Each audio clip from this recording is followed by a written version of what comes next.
Aníbal se hallaba ya a menos de 150 kilómetros de Roma. Las legiones romanas ya habían sufrido más de 100.000 bajas. Desesperados, los romanos decidieron jugárselo todo en una gran batalla, a la que destinaron 8 legiones que sumaban unos 70.000 hombres. Los romanos decidieron arriesgarlo todo. Iban a formar un ejército enorme, el doble de numeroso que cualquier otro al que Aníbal se hubiese enfrentado antes para aplastarle. El 2 de agosto del 216 a.C., el poderoso ejército romano encontró a Aníbal cerca de la ciudad de Canas. Todos los pronósticos estaban contra Aníbal, pero él contaba con su ingenio. Se trataría de la batalla más sangrienta de la antigüedad. Así que Aníbal ideó una estratagema. Colocó a sus galos y a sus hispanos en una formación que se abría hacia los lados, lejos de las líneas romanas. Parecía que invitaba a un ataque violento contra el centro de sus fuerzas, inferiores en número. Incluso sus propios soldados debieron de preguntarse qué planeaba. Aún así, él mismo se situó en la parte más vulnerable del frente, en el centro, donde más dura sería la lucha. Tenían que resistir el empuje de esa enorme apisonadora romana. Se colocó allí para dar ánimos a la parte más débil de sus fuerzas. De repente los romanos se pusieron en movimiento y las legiones empezaron a avanzar. Las 8 legiones de infantería avanzaron hacia la posición de Aníbal y chocaron contra el ejército cartaginés. El número de combatientes romanos era inmenso, y el ejército de Aníbal sufrió muchísimas bajas mientras las legiones se abrían paso hacia el centro. El extraordinario empuje romano parecía imparable. La suerte de Aníbal y de sus hombres pendía de un hilo. La derrota parecía inevitable, pero Aníbal estaba a punto de poner en marcha su estratagema.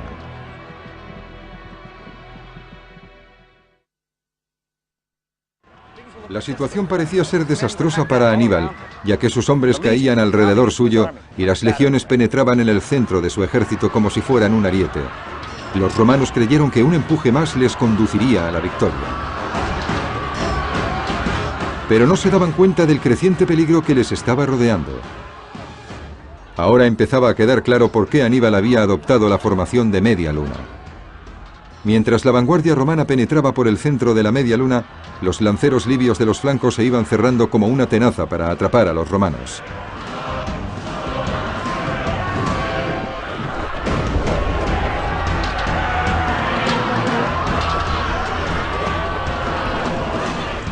Los soldados del centro del ejército romano no podían utilizar sus espadas. Arrojaban lanzas, jabalinas y piedras contra las tropas cartaginesas, pero no podían responder adecuadamente. Se hallaban demasiado apretujados.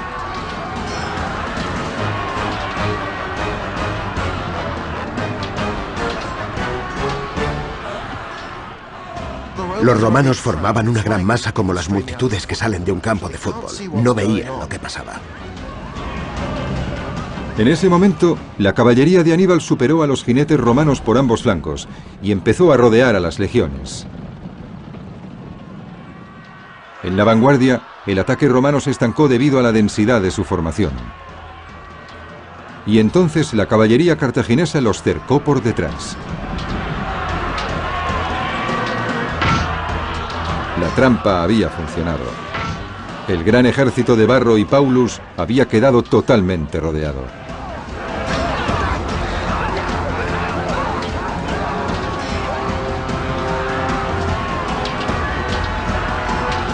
Si hubiesen mantenido la cabeza fría, podrían haber encontrado la manera de escapar de forma organizada y recuperarse para seguir batallando.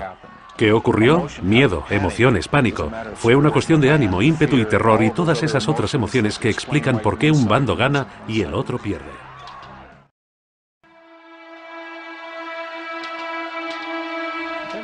Hay que tener en cuenta que lo que ocurrió en Cannas no debía haber ocurrido.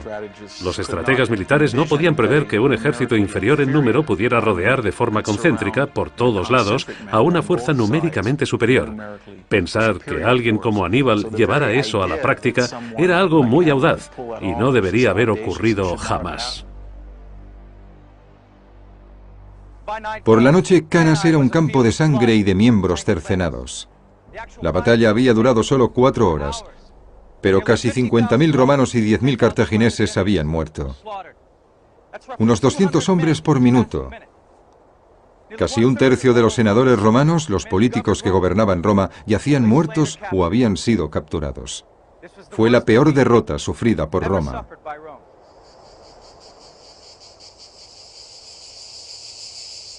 Cannas es casi el símbolo de la victoria perfecta.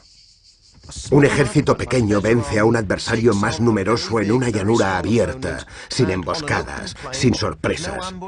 Aníbal, utilizando únicamente su ingenio y la preparación de sus hombres, consiguió vencer a un ejército poderoso, y no solo vencerlo, sino prácticamente destruirlo. La noticia de la derrota aterrorizó a Roma. La ciudad estaba a merced de Aníbal, pero este se negó a entrar en ella. Sus generales no podían entenderlo. El camino ya estaba abierto. ¿Por qué no acabar con los romanos de una vez por todas?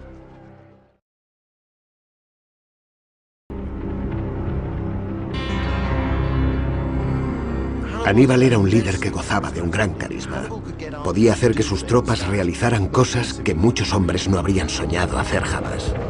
Un ejército al mando de Aníbal podría pretender cualquier hazaña.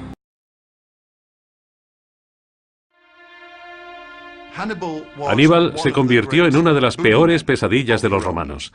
Las niñeras dijeron a los niños durante siglos: Aníbal vendrá a por ti, para asustarlos.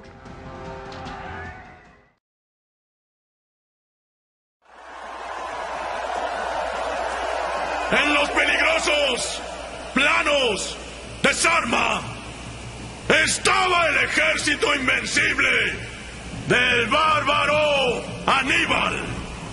Feroces mercenarios y guerreros de las naciones bárbaras blandieron la inmisericordia, destrucción, la conquista.